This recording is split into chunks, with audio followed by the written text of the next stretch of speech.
Muy bien, ya estamos grabando. Muy bienvenidos a más una clase de la asignatura Intervención Psicopedagógica en las Dificultades de Aprendizaje. Ya vamos por el tema 6 a la mitad. En el Ecuador estamos porque tenemos 12 temas a la mitad de la asignatura. Y hoy vamos a hablar de un tema bastante interesante porque vamos a hablar de la comunicación de los procesos cognitivos implicados y, por supuesto, hablando de comunicación, no nos podíamos olvidar de nuestros compañeritos, los TEA, ese trastorno del espectro autista que está tan presente en nuestras vidas y cada día más en el aula ordinaria con nosotros y vamos pues a entender un poco toda esa perspectiva de cómo ellos ven y sienten el mundo alrededor y cómo se da su proceso de aprendizaje y también o la evaluación que se hace de ellos, ¿no? ¿Podéis ver mi pantalla? Sí, profe, sí se ve. ¿Sí? Gracias, Juan David, por contestar. Yasley, os quiero enseñar una cosita. Vale, voy a dejar aquí. Vale. No.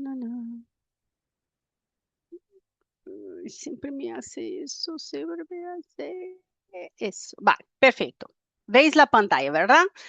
Eh, ¿Qué quiero enseñándoles eso? Que quiero que todos seáis capaces de localizar en archivos, vamos a archivos en la pantalla y veis que tenemos pues muchas carpetitas. En la carpeta mía que pone mi nombre, tenía los supuestos que yo iba subiendo ahí, ¿no? Pero desde coordinación dijo, no, Ellen, lo vamos a subir nosotros todos los supuestos o vamos a adelantar unos cuantos y vamos a poner en una carpeta para que los demás profes también lo tengan. Por tanto, si vosotros vais a la carpeta de supuestos, vais a ver que tenéis ahí concentrado todos los supuestos desde que empezamos. Había supuesto en el tema 2, en el tema 5, 3. Aquí son dos supuestos. ¿Ves? Supuesto uno, la T es de tema 5. Supuesto 2, tema 5. Supuesto 2 del tema 3. Es decir, que aquí podéis encontrar todos los supuestos que vamos trabajando en clase con antelación para que si podéis echar un vistacito antes, mejor, porque vamos a trabajar sobre ese supuesto, la teoría que tenemos especificada en cada tema, ¿no? Entonces, hoy, por ejemplo, sería el supuesto tema 6, dificultades, ¿no? Y aquí teníamos el supuesto que lo vamos a leer. ¿Qué tenemos que hacer? Pues nada, lo descargamos y lo guardáis para, pues, oye, utilizar. Si queréis imprimir, yo soy de la vieja escuela, sé que mucha gente no le gusta imprimir cosas por el tema de gastar papel y todo lo demás, pero a mí me resulta mucho más fácil estudiar y entender si lo tengo impreso. La profe necesita tocar. Me he quedado en la fase operacional concreta de Piaget, por lo tanto, lo necesito ahí. Así tenéis bien clarito dónde está, pues, lo que vamos a necesitar. Eso era lo que yo quería enseñaros. Y luego, pues nada, empezamos con el tema, ¿no? Y vamos a poner nuestro, ese no, este de aquí mejor. Vamos a hablar hoy de esas funciones que están implicadas en el aprendizaje y, por supuesto, las dificultades de evaluación e intervención en el caso del lenguaje, de los procesos de simbolización y la repercusión en la competencia comunicativa. Vale, vamos a avanzar un poquito en qué vamos a ver hoy y ya está. Vale, aquí. Hoy vamos a ver el proceso de simbolización y la competencia comunicativa y su repercusión en el aprendizaje y por lo tanto no podemos de hablar dejar de hablar de nuestros compañeritos, nuestros amiguitos, los niños, niñas, ya sabéis que siempre que digo niños, me refiero a todo tipo de género, sin discriminación de ninguno, simplemente para simplificar el habla, si no estaremos aquí, pues vamos, la clase no terminaría al hacer tanta nomenclatura, ¿no? Con los niños de... Veamos, por ejemplo, también vamos a analizar la evaluación y la intervención adecuada para ellos a través de este supuesto práctico que los he enseñado dónde está, cómo localizar y que ya habéis visto que incluso ya está el caso práctico del tema 7 que es de la semana que viene. Ya lo tenéis ahí para poder descargar. Vale. En base a eso, y antes de entrar en los principales conceptos del tema, veamos las características de nuestro supuesto de hoy para ir pensando las respuestas o cómo encajaría la reflexión que queremos hacer en base a ese supuesto, según vayamos avanzando la explicación de la teoría, para que lo tengamos en cuenta mientras esté hablando de ello, ¿no? Nuestro caso práctico de hoy, y aquí lo vamos a ver un resumen y luego al final de la clase lo leemos en su completo, en su complejidad, pero en a lo largo de toda la información. Vamos a hablar de Marcos. Marcos tiene 6 años y 4 meses. Ya os dije que es muy importante poner los meses porque en la primera infancia, incluso al principio, ¿no? Ahí cuenta mucho 6 meses en la vida de un niño. De un adulto, pues no tanto, pero de los niños sí que hace falta poner los meses. 6 años y 4 meses. Este pequeñajo ya está en primero de educación primaria. ¿Qué tenemos de información de él? El diagnóstico que tenemos de él es que posee el TEA, nivel 1 de apoyo según el DSM-5-TR. Ya sabemos que el DSM-5 es el manual ese diagnóstico de psiquiatría norteamericano utilizado a nivel mundial que nos da, pues oye, esos criterios de inclusión y exclusión de varios de los trastornos y muchas otras cosas de la parte de psiquiatría que a nosotros no nos compete, pero también nos especifica lo que son las dificultades del aprendizaje y de algunos trastornos que influyen en el aprendizaje que nosotros sí tratamos con ello en conjunto con varios otros profesionales, por supuestísimo, ¿no? Por lo tanto, ahí lo marca. ¿Por qué decimos nivel 1, profe? Ya empezaste a liarlo y a complicar las cosas. No, ¿por qué? Porque actualmente los TEAs tienen 3 niveles de gravedad y por lo tanto nosotros trabajaríamos más con nivel 1, nivel 2. Sé que en el papel está muy bonito la inclusión y todo lo demás, pero un nivel 3 es bastante difícil de tener en un aula ordinaria porque tiene un nivel de limitación bastante alto y una necesidad de apoyo completa. No es capaz de estar por sí solo. Si estamos hablando de un nivel 3 de gravedad. Un nivel 1 es bastante adaptable y perfectamente se puede tener en un aula ordinaria. ¿Qué pasa? Que también necesita apoyo, aunque sea un nivel 1, necesita apoyo, necesita intervención, necesita pues este entendimiento, mejor dicho, conocimiento de qué es el trastorno del espectro autista, por qué tiene esas características y que no es no es por gusto que hace lo que hace, porque tiene determinadas características que pueden, pues, oye, alterar un poco el ritmo de la clase, además de cómo la estructuramos y cómo lidiamos con este niño a la hora de establecer la metodología de trabajo del aula, porque hay que considerar sus características para no desestructurarlo o buscamos una crisis bastante complicada y emocional y conductual dentro del aula que luego, pues oye, es complicadísimo sacar adelante. Muy bien, vamos a ver. Ese niño fue diagnosticado a los 4 años por un equipo de salud mental. Ya sabemos que nosotros, los especialistas en psicopedagogía, no diagnosticamos ningún tipo de trastorno.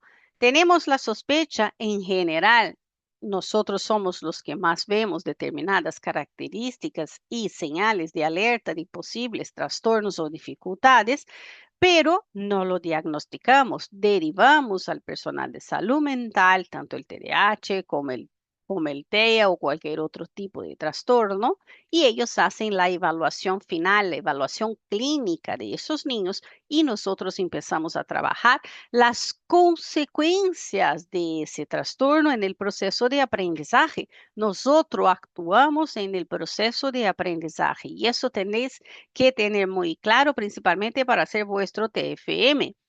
Yo tengo una necesidad, en el caso del TEA, la mayor necesidad que hay es en la comunicación y en el lenguaje. Por lo tanto, una vez que esta necesidad está detectada, ¿qué consecuencias tiene esta falta o esta dificultad en la comunicación y entender el mundo que nos rodea en el proceso de aprendizaje? Ahí es donde entramos a atender esta necesidad. Nosotros no tratamos lo que es el trastorno de espectro autista en sí, tratamos lo que son las consecuencias de tener este trastorno en el proceso de aprendizaje. Luego, los profesionales de salud mental tratan el trastorno en sí. A lo mejor la logopeda tiene que trabajar algo del lenguaje. Luego, pues, ¿qué más profesionales puede trabajar con ellos? Dependiendo si necesita algo motriz, pues oye, un fisio o incluso trabajar, a ver qué más se puede trabajar aquí de especialista externo que trabaje con él, ¿no? Si tiene algún tipo de problema emocional, nosotros no actuamos sobre problemas emocionales, nosotros podemos trabajar lo que son las habilidades socioemocionales, pero cuando hay un problema, quien lo trata es el psicólogo. Nosotros tratamos las consecuencias de eso en el proceso de aprendizaje. Eso queda claro porque es muy importante que lo tengáis muy claro ese tipo de definición. De hecho, nos facilita mucho el trabajo porque si cogemos la responsabilidad de cosas que no nos concierne, es muy difícil, muy frustrante en nuestra vida porque no tenemos la habilidad ni somos médicos para atender esos trastornos. Pero ¿lo entendéis? ¿Queda claro o es difícil de saber esta o de definir esta parte? Diana, Ruth, Ricardo, Elba, ¿se puede entender? Natalia, Latif, Sandra, Edilberto, José David, Angie, Claudia, ¿se puede entender? Zulma, Sí, profe. sí, Lisette, gracias por contestar. Ruth, Sí, perfecto. profe. Sandra, Nasli, Brian, vale, perfecto, genial. Gladys, perfecto, genial. Voy tirando de vuestros nombres según me va apareciendo en la pantalla, ¿vale? Si salto alguno, no os preocupéis. Karen también está por ahí. Genial, perfecto.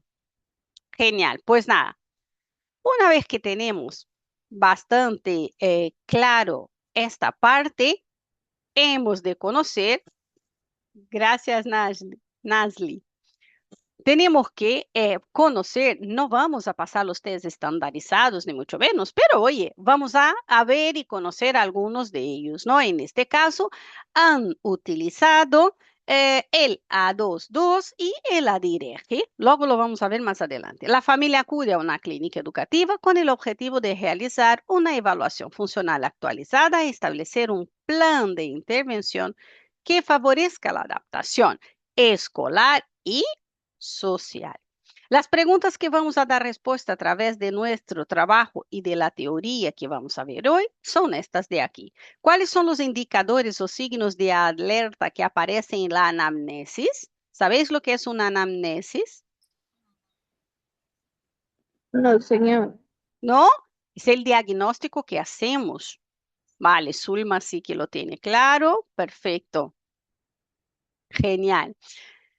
Eh, Según la observación clínica inicial, ¿qué es lo que más llama la atención en ese caso? Vamos a leer el caso. ¿Qué datos son los más significativos de la evaluación? ¿Cómo justificamos la intervención propuesta?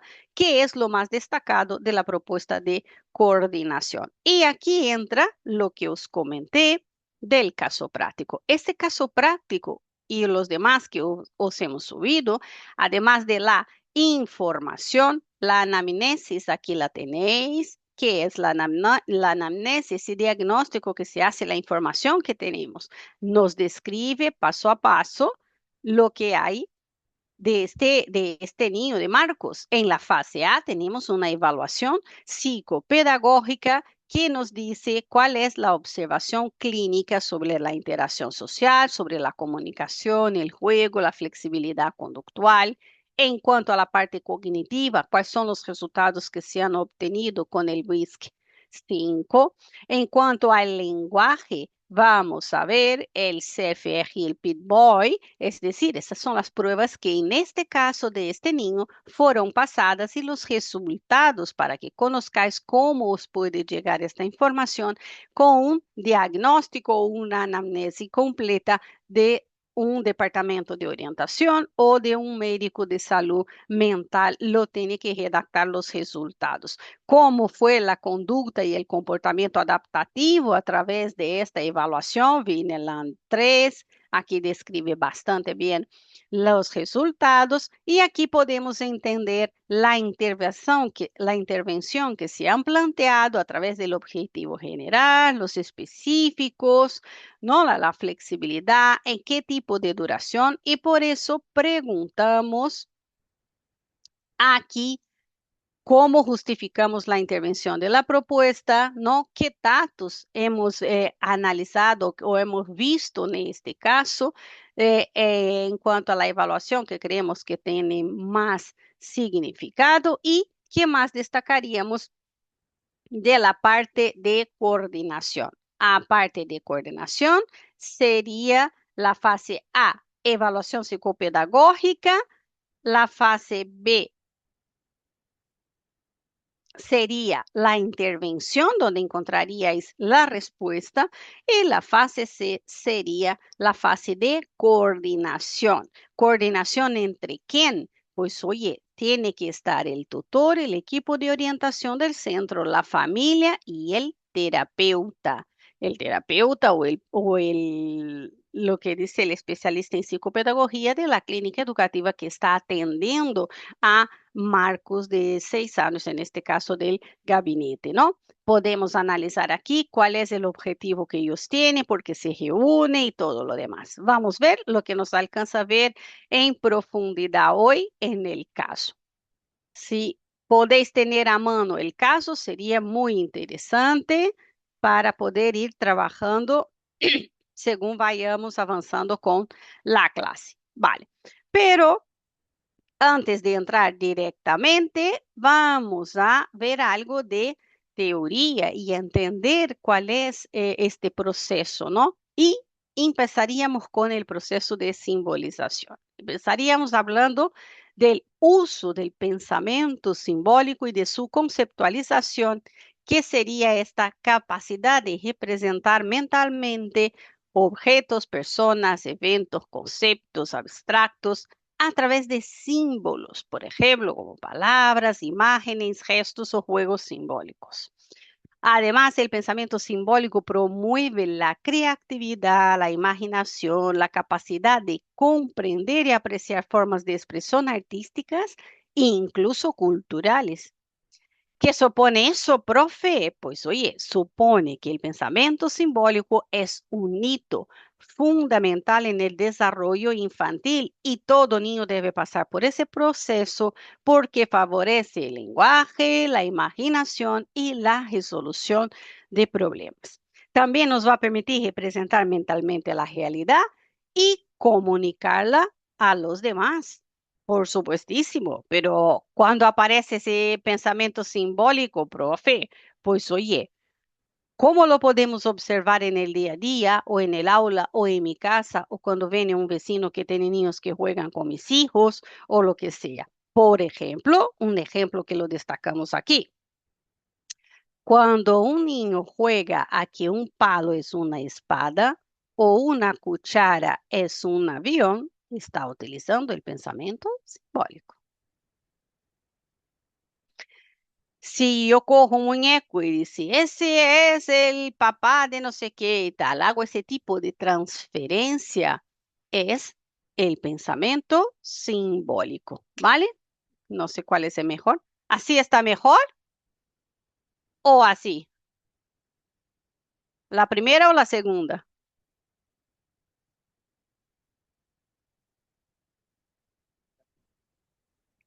¿O se ve bien de cualquier forma? Yo creo que de las dos, profe, pues de las dos yo entendí. Vale, perfecto. Pues nada, pues entonces si las dos están bien, pues lo dejamos así, upelín. Perfecto. Por lo tanto, ahí es una demostración muy real y inmediata de que es un pensamiento simbólico. Por lo tanto, y por este motivo, decimos que es un hito fundamental del desarrollo infantil. ¿Por qué? Vamos a destacar, representa objetos, acciones, personas o ideas. Por lo tanto, el pensamiento simbólico debe de estar desarrollado. Pero, profe, todo el mundo lo desarrolla. Algunos tienen más dificultades que otros y no todos lo desarrollan de la forma que deben ser. Por eso llamamos el trastorno del espectro autista, porque tiene problemas o tienes dificultad en esta parte de desarrollo. Vamos a ver, vamos a seguir un poquito más.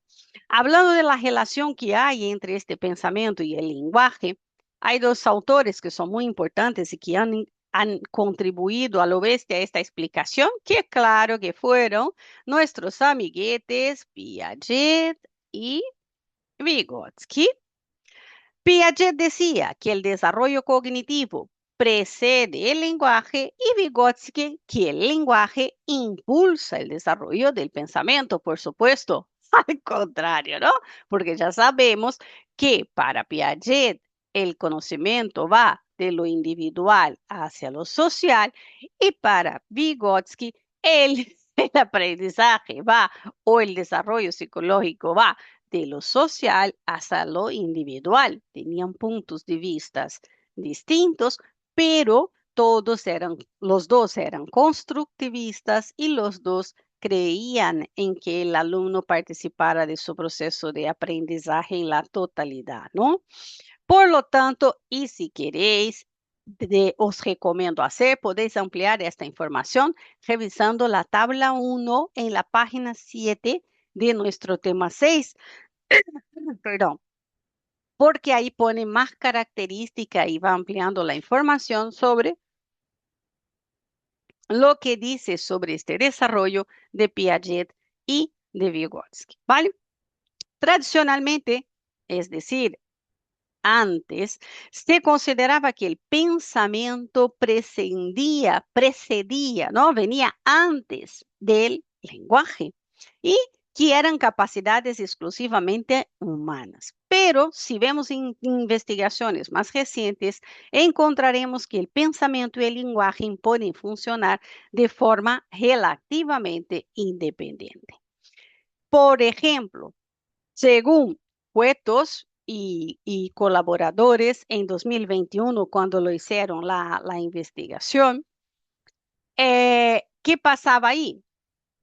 Pues pasaba que podía ocurrir algunas cosas que justificaban lo que estaban diciendo, que, eh, ¿cómo lo estructuro? Que el pensamiento y el lenguaje se desarrollan de forma interrelacionada, influidos por la interacción social.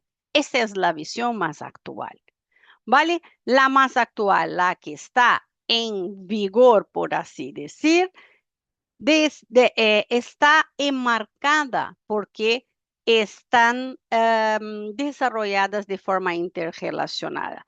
Por lo tanto, lo que se decía tradicionalmente, que uno viene antes que el otro, o sea, de forma muy aislada y muy categórica, ya hemos llegado a a la conclusión de que no pasa así. Por ejemplo, ¿y por qué no podemos afirmar que se da de forma interrelacionada? Porque según Cotos en su estudio, Cotos y colaboradores en el estudio de 2021, hay personas que tienen el pensamiento basado en imágenes. Hay personas con dificultad de habla que mantienen un razonamiento complejo.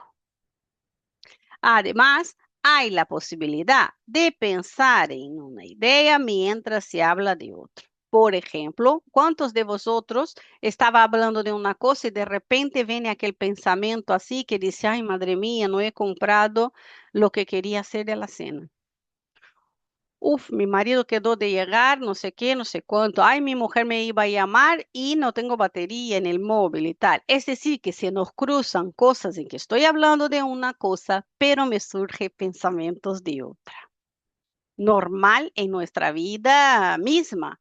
Por lo tanto, eso es una prueba que puede aparecer de forma interrelacionada y también influida por la interacción social.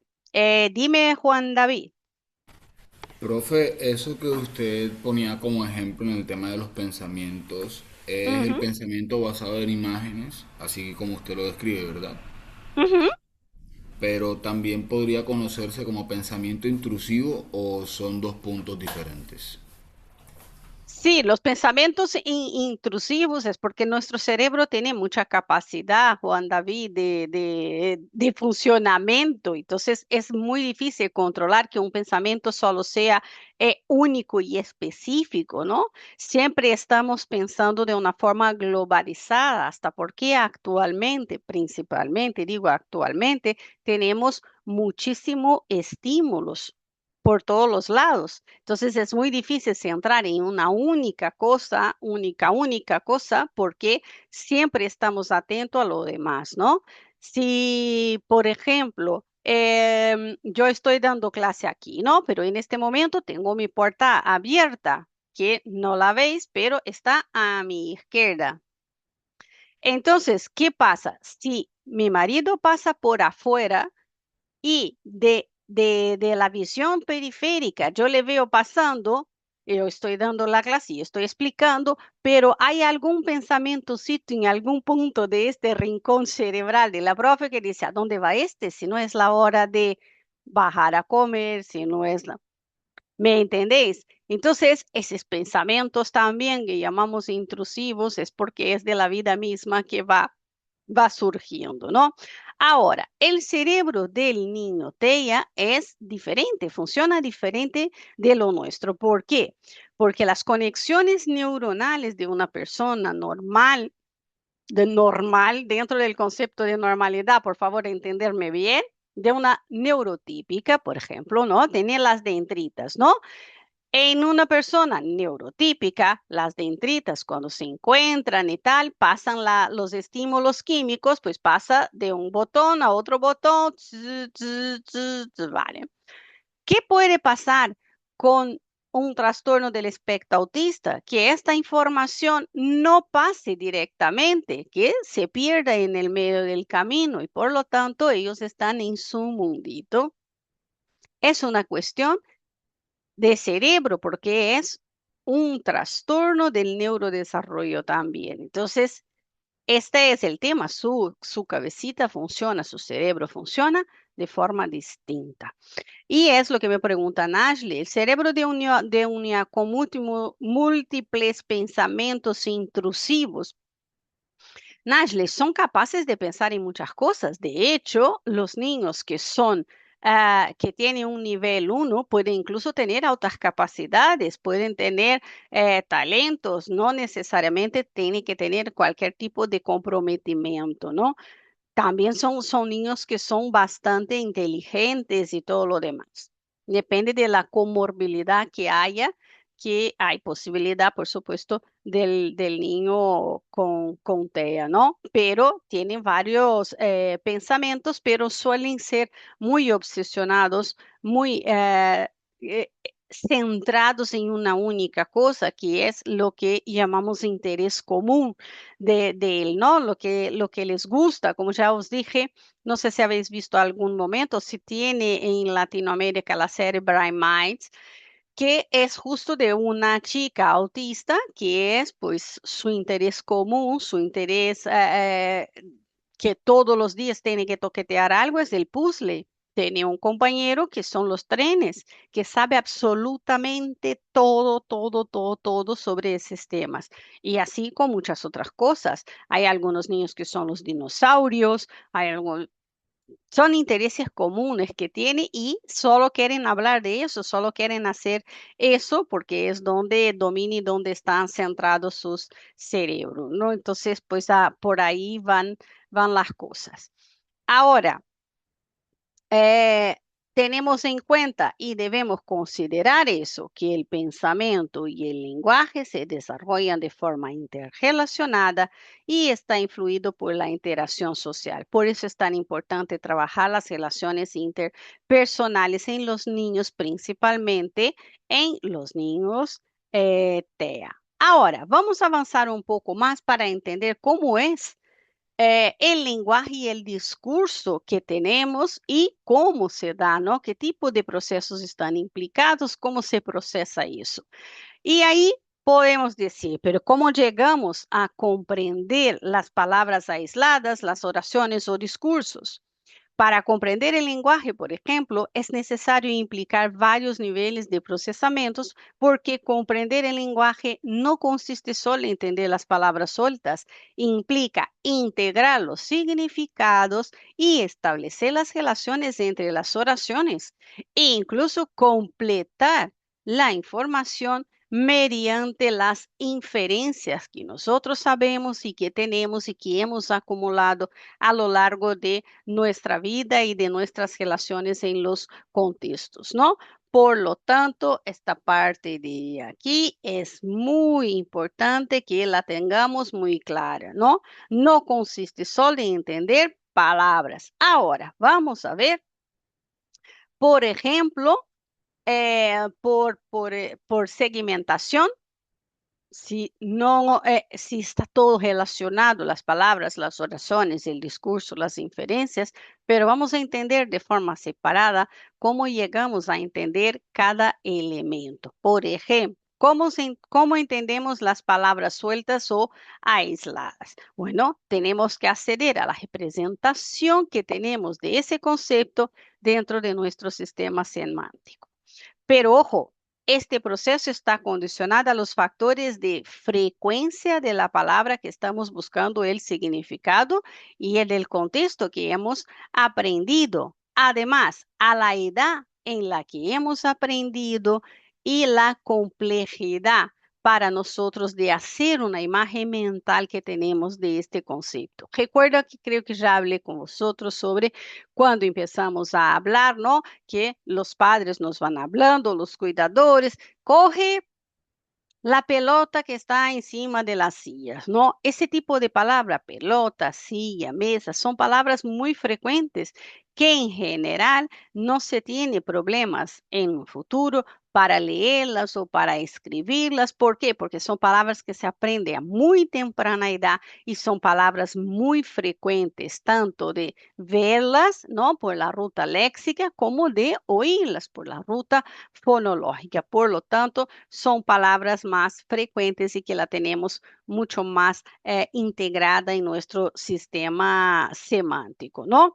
Pero si hablamos de oraciones, tenemos algo más difícil la comprensión, es mucho más compleja, ya que no solamente tenemos que comprender las palabras que componen la oración, sino también establecer el significado conjunto que crea estas palabras cuando las ponemos juntas.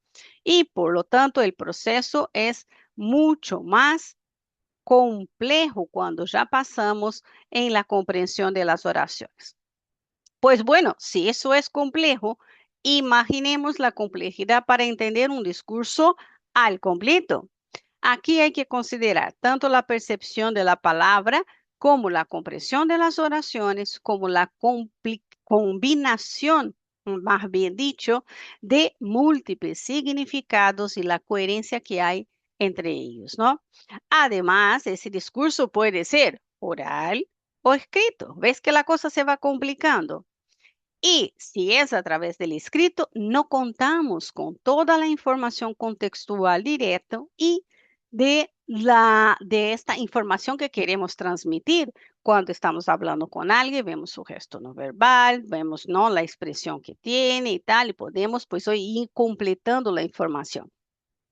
Pero cuando es por escrito, eso no se da. Por lo tanto, es bastante más complejo comprender el discurso que las oraciones, y las oraciones es más complejo de entender que las palabras. Ahora hablaríamos de las inferencias y volvemos a los mismos autores, ¿no? Que Cotos y Cuetos y colaboradores en 2021 ha dicho que la inferencia es un proceso en el cual recuperamos la información que tenemos almacenado en nuestra memoria, basándonos en nuestro conocimiento semántico y pragmático del mundo en que vivimos. Y por lo tanto podemos deducir o complementar esta información, ¿no? Por lo tanto, la inferencia nos permite deducir información no explícita en el discurso. Podemos hablar de un puente, de elaborativas, de proactivas y de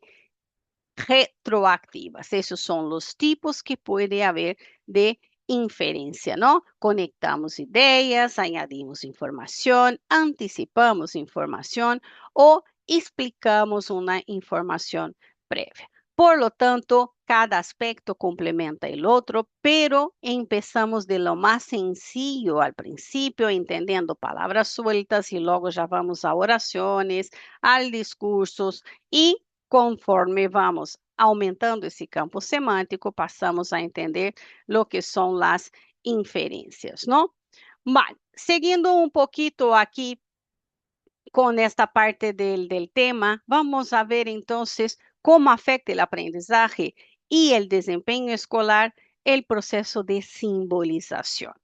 Pues depende del área afectada y de la etapa educativa. Vamos a ver primero el área afectada y tener muy en cuenta que las dificultades del pensamiento simbólico no solo afectan el aprendizaje académico, sino también a la comprensión de las tareas escolares y la interacción social existente dentro del aula entre los niños. Por lo tanto, aunque está aquí muy abajo, es importantísimo esta parte que entendamos. Las dificultades que tienen los niños en el pensamiento simbólico afecta en un conjunto al desarrollo del niño. Por ejemplo, vamos a coger a uno. Si vemos que la área afectada es el aprendizaje académico, la manifestación de esa dificultad puede ser en la comprensión de conceptos abstractos y en el establecimiento de relación entre las ideas, ¿no? Por ejemplo, el alumno puede leer un texto, pero tener dificultad para explicar el significado y relacionarlo con los otros contenidos. Por lo tanto, va a tener problema en su aprendizaje académico. Si hablamos de la lectura y de la escritura, este niño, la manifestación que va a tener es problema con la comprensión lectora y la interpretación del significado de cualquier texto que lea. Vale, ¿qué ejemplo podríamos dar? Por ejemplo, el niño puede entender palabra aislada, pero no entiende el sentido global de la historia. Puede leer las palabras aisladas, entender lo que significa, pero cuando junta las oraciones, no entiende qué es lo que nos está contando. El aprendizaje matemático, ¿cómo lo podemos percibir? Pues oye, en la forma de comprender los símbolos y operaciones matemáticos, porque va a haber una constante dificultad. Vale, un ejemplo para entender mejor, pues oye, el niño puede tener problemas para entender qué representan los símbolos matemáticos o para resolver problemas verbales. Recordar que los símbolos no todo el mundo lo tiene muy claro cómo se da, ¿no? Mi sobrina habla bien inglés, más que yo. Tiene facilidad, Sandra. Pues mira, qué maravilla. Eso es genial. Cuando se da la facilidad, es genial. Hablando de El desempeño, papá. dime.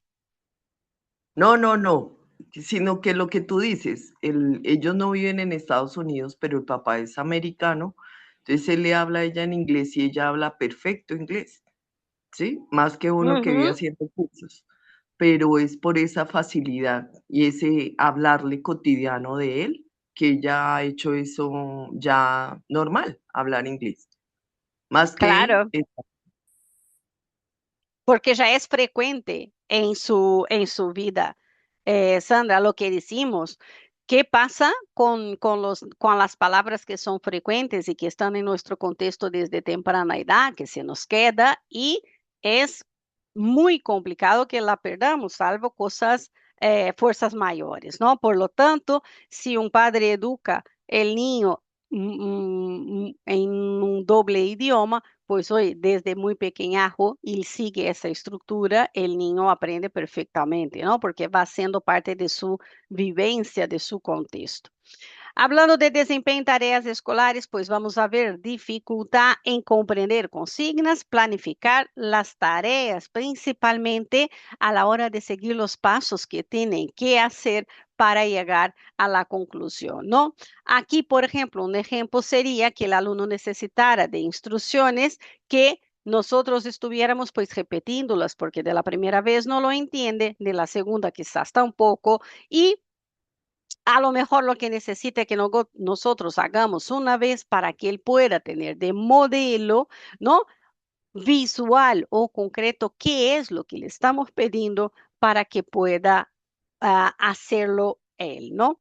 Hablando de respuesta al currículo, la dificultad que vamos a ver es en la necesidad de una mayor estructuración, apoyo visual o adaptación de esas actividades. Por ejemplo, si un profesor utiliza esquemas, pictogramas o ejemplos concretos para facilitar esta comprensión, ¿no? Tiene que tener ahí este resumen, este visual para que el niño pueda entender lo que estamos hablando. Y ya aquí, para finalizar, la relación social en la escuela. ¿En qué tipo de problemas lo podemos ver? Para interpretar el lenguaje figurado, las normas sociales o intenciones de los demás. Por ejemplo, cuando un niño no puede comprender bromas o dobles sentidos y muestra dificultad para participar en juegos simbólicos con sus compañeros. Característica muy frecuente en los niños TEA. No entienden la broma, no entienden la empatía, no entienden el juego simbólico. Son literales porque presentan problemas en este desarrollo del pensamento simbólico. En cuanto a la etapa educativa, se destaca la demanda cognitiva que existe en el propio currículo y destacamos las principales dificultades que pueden surgir, ¿no? Aquí recordemos que cuanto más aumenta la complejidad del currículo, las demandas de pensamiento simbólico también crecen, por lo que las dificultades en este proceso pueden hacerse más visibles en etapas superiores. Por ejemplo, si vemos educación infantil, la demanda cognitiva estaría en experiencias concretas, juego simbólico, el lenguaje verbal o la representación gráfica. Por ejemplo, las dificultades más frecuentes que pueden aparecer en educación infantil es una limitación a la hora de hacer el juego simbólico, comprender las historias sencillas y, por lo tanto, hay una menor participación en los juegos o en aquellas actividades que exigen imaginación y creatividad. Si hablamos de educación primaria, incrementa el uso del lenguaje escrito, la comprensión lectora, resolución de problemas y representaciones gráficas. Por lo tanto, la complejidad ya da un plazo bastante grande, ¿no?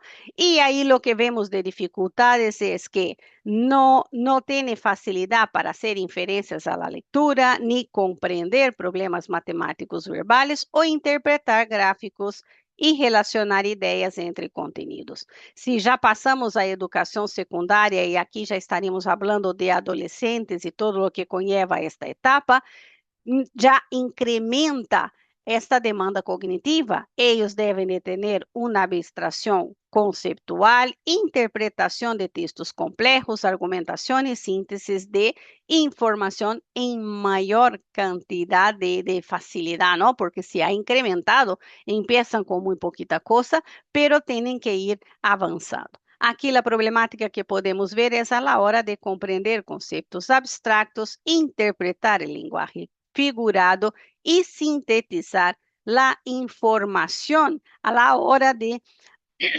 elaborar respuestas que estén argumentadas, razonadas, que tengan coherencia, ¿no? Y por supuesto llegamos, pues, oye, a las etapas educativas posteriores a la educación secundaria. Aquí estaríamos hablando que la demanda cognitiva ya sería integrar los conocimientos, pensamiento crítico y análisis conceptual, y la dificultad sería en manejar información compleja y establecer relaciones entre concepto o las explicaciones teóricas en cuanto a comprender lo que se está explicando, ¿no? Por lo tanto, como vemos, a medida que aumenta la complejidad, las demandas de pensamiento simbólico también aumentan y, por supuesto, a los niños TEA, esa dificultad va yendo en aumento porque a ellos no se...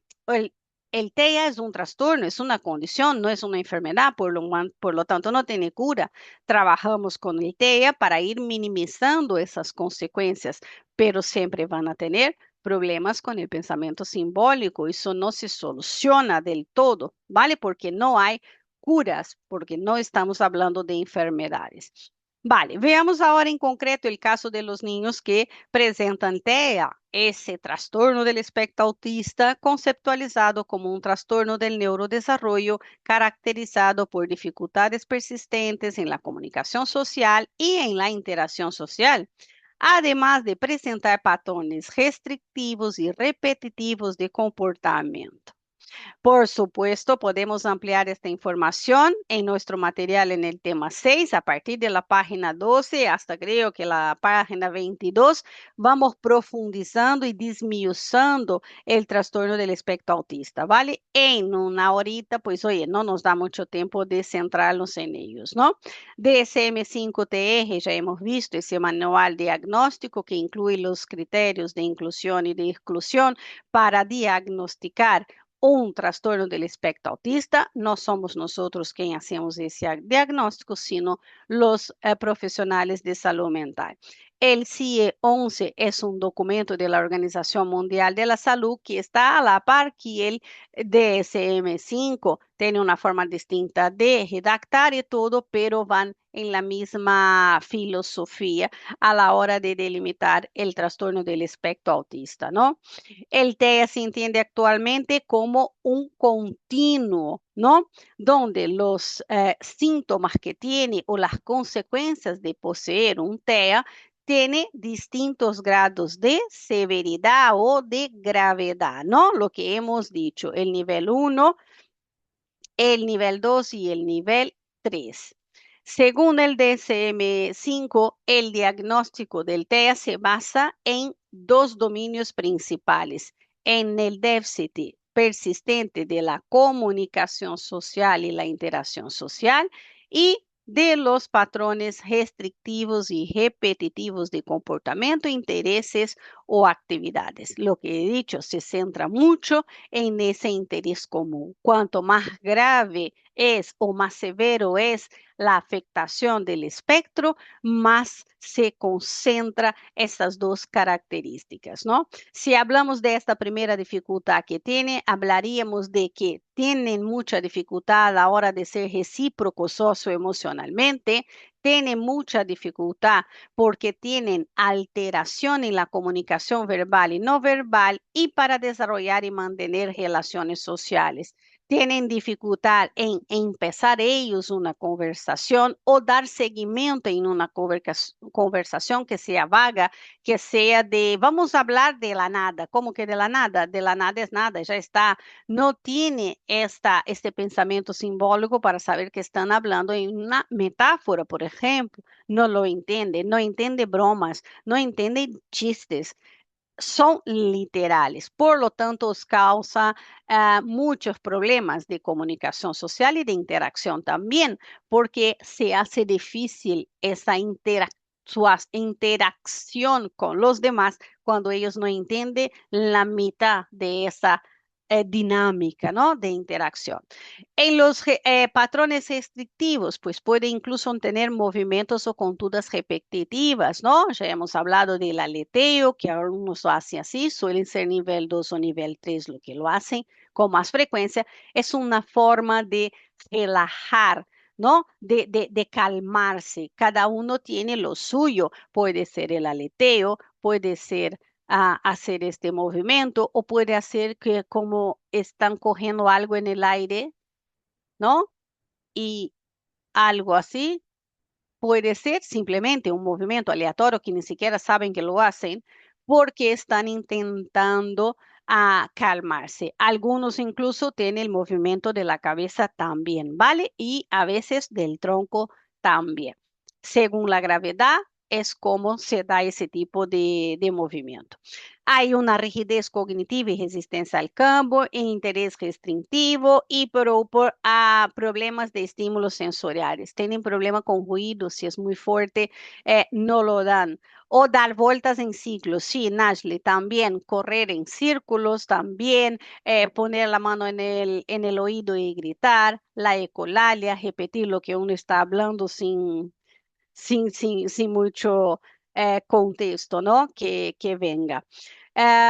Luces fuertes con David también no lo soporta. Exceso de estímulo sensorial lo llevan bastante mal porque tiene hiper o hiporeactividad a esos estímulos, ¿no? Aparecen siempre en desarrollo temprano y genera limitaciones significativas en el funcionamiento adaptativo. Y hay 3 niveles de apoyo, como hemos dicho, ¿no? Hablando de esos apoyos, hablamos del perfil cognitivo y comunicativo del TEA. Podemos ver alteraciones en distintos procesos que están implicados en la comunicación y en el lenguaje. Por ejemplo, veamos aquí. eh, Puede observarse alteraciones en el proceso de comunicación y el lenguaje, dificultad en el uso pragmático, comprensión literal, dificultad para interpretar ironía, lo que hemos hablado. En el procesamiento cognitivo, la rigidez cognitiva y dificultad de flexibilidad mental, dificultad de planificación. Si hablamos de procesamiento social, no saben interpretar las emociones e interacciones. La empatía les cuesta mucho saber cuando está triste o alegre la otra persona, ¿no? Hay alteraciones en la reciprocidad social y por lo tanto comprender las normas sociales implícitas se les hace un mundo.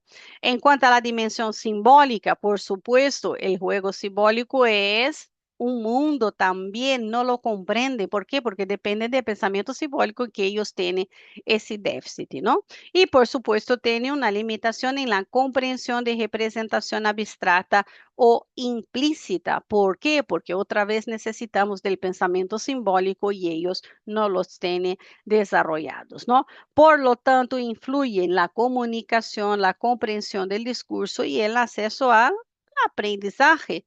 Y ahí es donde nosotros debemos entrar para trabajar con esos niños y ayudarles en la medida de lo posible, ¿no? ¿Cómo planteamos la evaluación de una sospecha de TEA o cómo hacemos una anamnesis? ¿No? Pues oye, iniciamos con una recogida de información, entrevista clínica detallada con la familia, orientada a qué? A conocer esa historia evolutiva del niño. Eso va a permitir identificar signos tempranos del trastorno y orientar el proceso de evaluación. Ah, profe, no hacemos nosotros, no, el profesional de la salud pública, de la salud mental o la privada, pero de salud mental. Ellos hacen la anamnesis. Nosotros podemos desconfiar. Vamos a suponer que el niño está desde guardería en el colegio, pues hoy es más fácil que dentro del sistema educativo lo plantee, lo vea, que en la familia, ¿no? Por lo tanto, ahí sí empezaría. Usarían ese tipo de diagnósticos de pruebas estandarizadas, el ADIR-R, entrevistas clínicas estruturadas. Luego hay una observación clínica directa y con estas pruebas de aquí estandarizada, el A2 o para ver el TEA. El A22 es considerada como el top de los top a la hora de evaluar el TEA, ¿no? En la segunda fase de esa observación directa, el objetivo es analizar la forma de comunicar, interactuar y responder a diferentes situaciones sociales, porque tienen que ver la gravedad que tiene, la severidad, si es el 1, 2 o 3, para proporcionar el tipo de apoyo que necesita, ¿no? Luego se hace una evaluación del comportamiento adaptativo.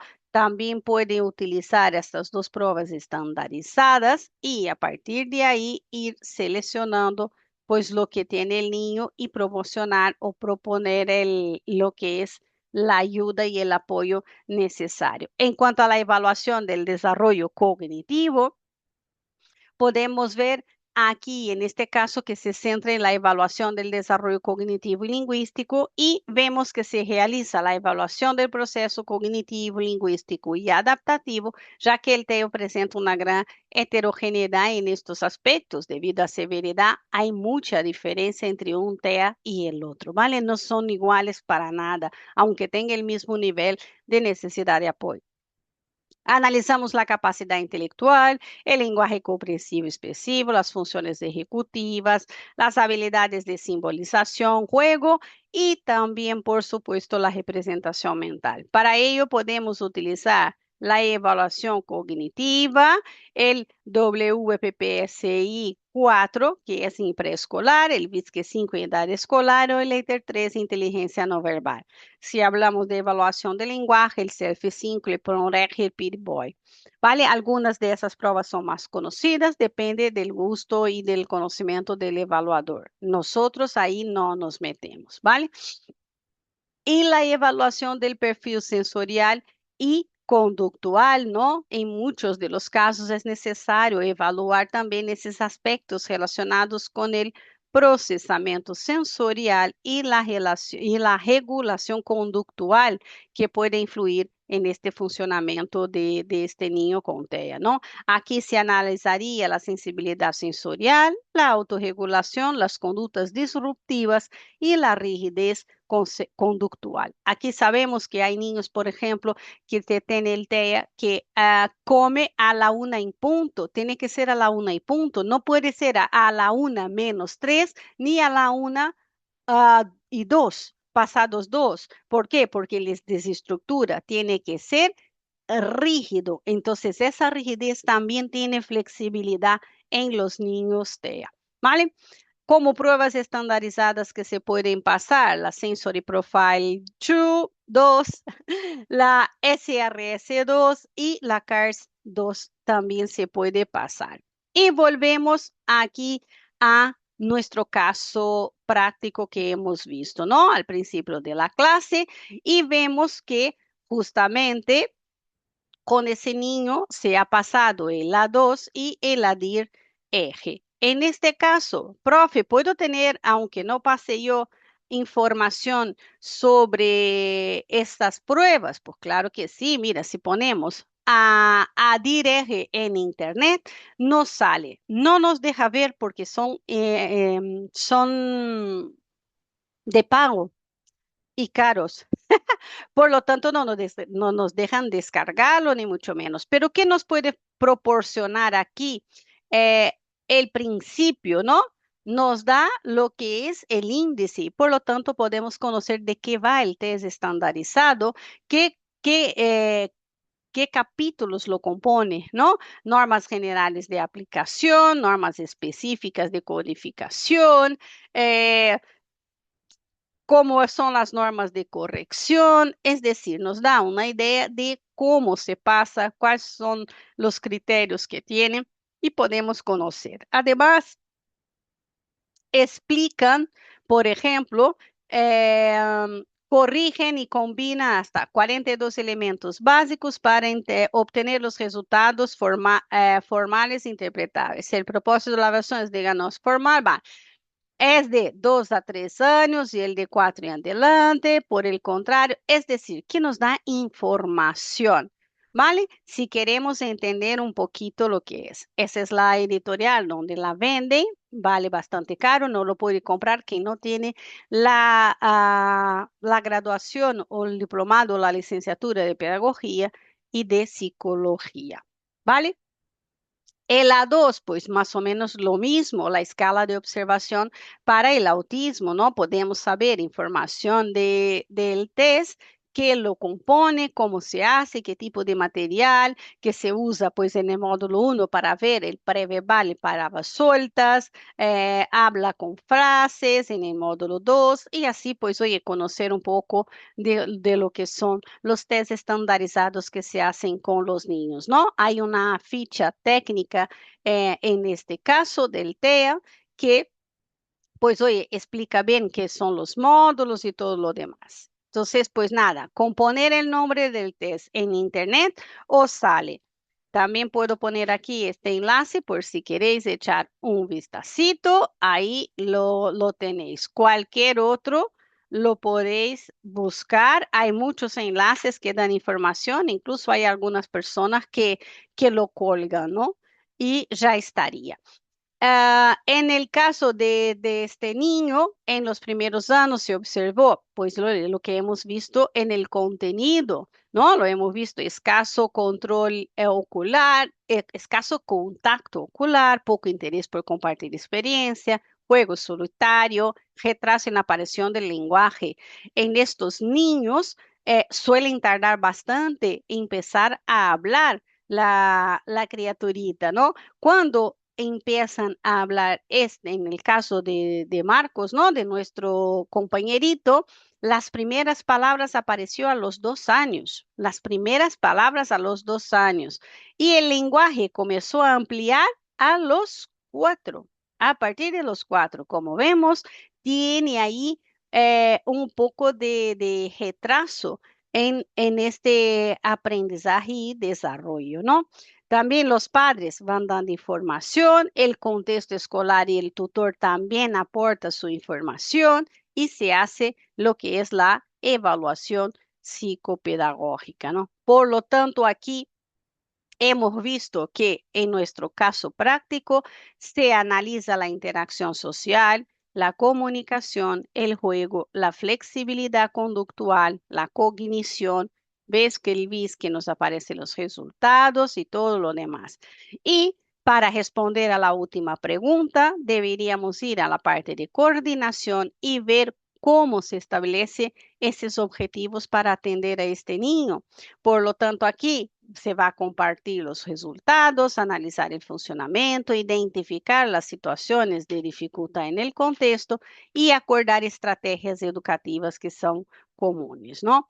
¿Cuál es el contenido que va a compartir? Pues, oye, tenemos que también sacar la fortaleza del niño, no solo las dificultades. Vamos a trabajar sus dificultades, pero hay que partir de esta fortaleza del niño para ir trabajando, ¿no? Y a partir de esas fortalezas también identificamos las necesidades que tiene para poder establecer las estrategias de actuación.